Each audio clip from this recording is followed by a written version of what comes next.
Are you planning to get your first betta fish tank, or you just got your first betta fish tank? Either way, this video is a must watch for you, because in this video I am going to tell you 10 mistakes that beginners make with their betta fish that cost them their lovely fish. So make sure to watch the video till the end, because I have really saved the best for the last, and that mistake is not very obvious, so you have to know it. With that being said, let's start with the first mistake: choosing a smaller tank. You see betta fish in pet store in very small containers, and that's why it is very easy to assume that betta fish needs a smaller tank. However, that is not the case. Now, if you have some experience in the aquarium hobby, you may be able to keep a betta fish in a 2.5 gallon tank. But as you are a beginner, you should keep your betta fish in at least a 5 gallon tank. This is because there are a lot of benefits of keeping betta fish in a larger tank compared to a smaller tank. For example, water parameters don't fluctuate very quickly in a larger tank compared to a smaller tank. Besides, toxins like ammonia, nitrite and nitrate don't build up very quickly in a larger tank. So overall, if you are a beginner, you should definitely get a larger tank for your betta fish tank. I recommend getting at least a 5 gallon tank for a single male betta fish, not cycling the tank. This is another common mistakes that beginners make who have not done any research before getting their first fish tank. Basically, before putting the fish in the tank, first of all you will need to cycle the fish tank. Now, cycling the fish tank is basically a process of housing beneficial bacteria in the fish tank before you put the fish in the tank, so that when you put the fish in the tank, the beneficial bacteria will convert the harmful toxins that are produced by fish poop into less harmful toxins, so that your fish can survive and live in your tank. Now, there are different methods of cycling a fish tank. For example, there is fish in cycle and fish less cycle. I have written several articles on fish tank cycling, so I will make sure to put links to all those articles in the description of this video. So if you have not already cycled your fish tank, then you should definitely read those articles and first of all cycle your fish tank. I recommend fishless cycle. So if you have not already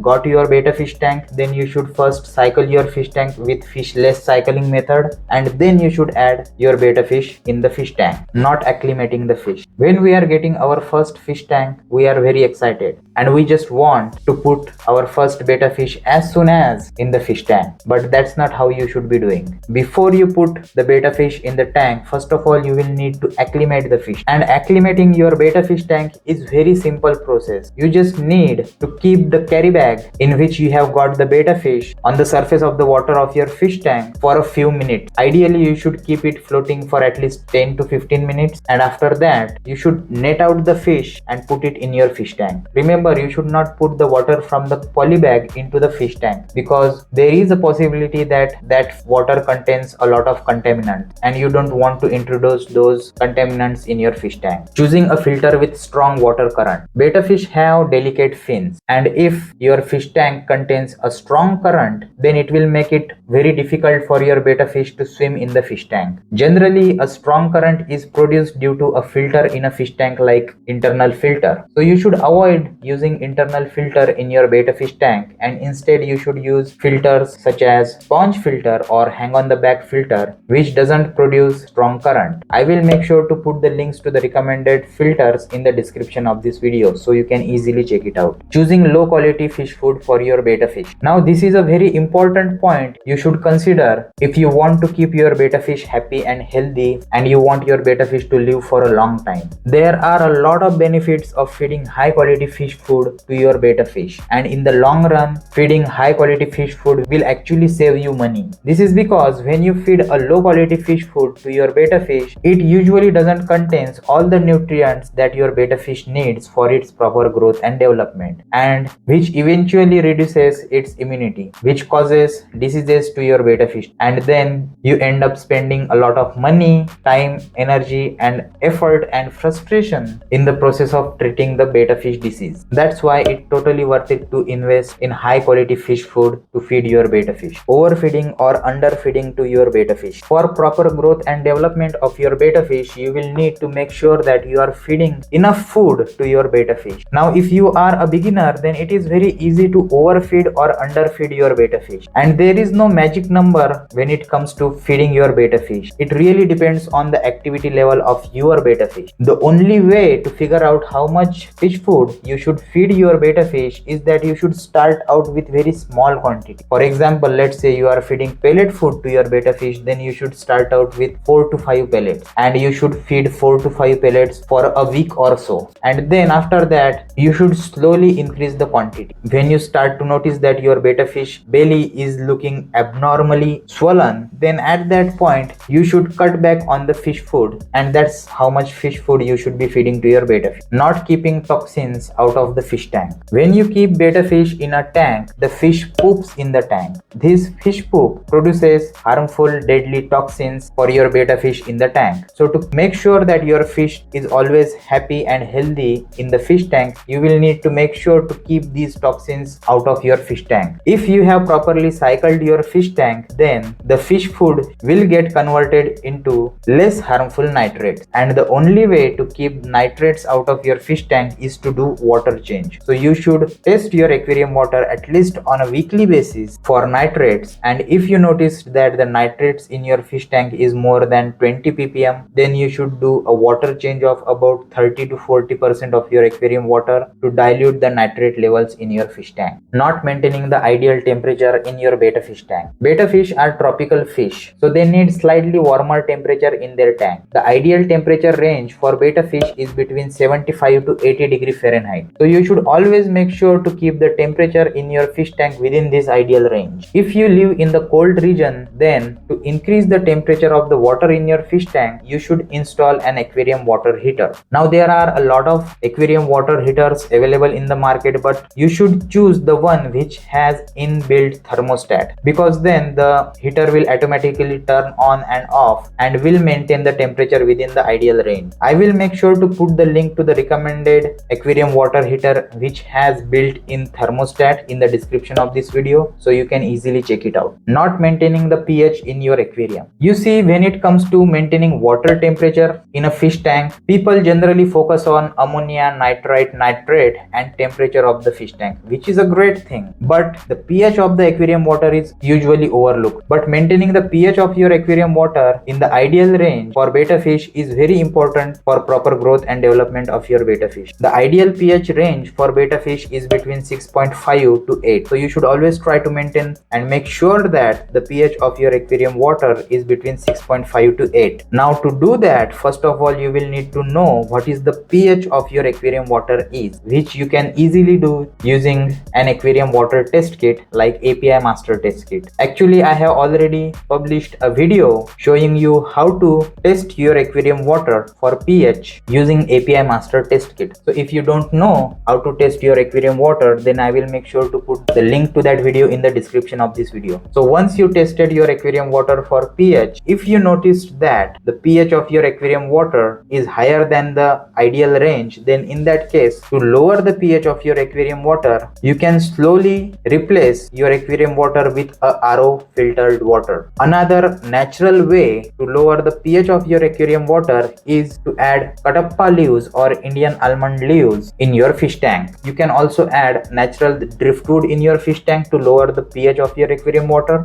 Basically, katappa leaves or natural driftwood produces tannins in your fish tank, which basically helps to lower the pH of your aquarium water. On the other hand, if you noticed that the pH of your aquarium water is lower than 6.5, then to increase the pH, you can decorate your aquarium with limestone or coral rock, or you can fill a mesh media bag with crushed coral or dolomite gravel and place it in your filter. Trying out a lot of things to fix a problem. This is the last mistake I was talking about at the beginning of the video, and this is a very common and very natural mistake that a beginner can make with their first betta fish tank. You see, when we notice any problem with our betta fish tank, like if we noticed that our fish is suffering from any sort of disease, or if we noticed that the pH of our aquarium water is not within the ideal range, then in that case it is very easy for a beginner to get into panic mode and try to fix the problem as soon as possible. And in the process, usually beginners try a bunch of things to fix a problem, and it usually does more harm than then good. That's why if you noticed any problem with your betta fish tank, then the first thing you should be doing is you should just keep calm, and to fix the problem you should try one thing at a time and let some time pass and see if it fixes the issue or not. And if it doesn't, then you should try another thing to fix the problem. And that's how you should go about fixing any problem in your betta fish tank. So I hope you found the video helpful.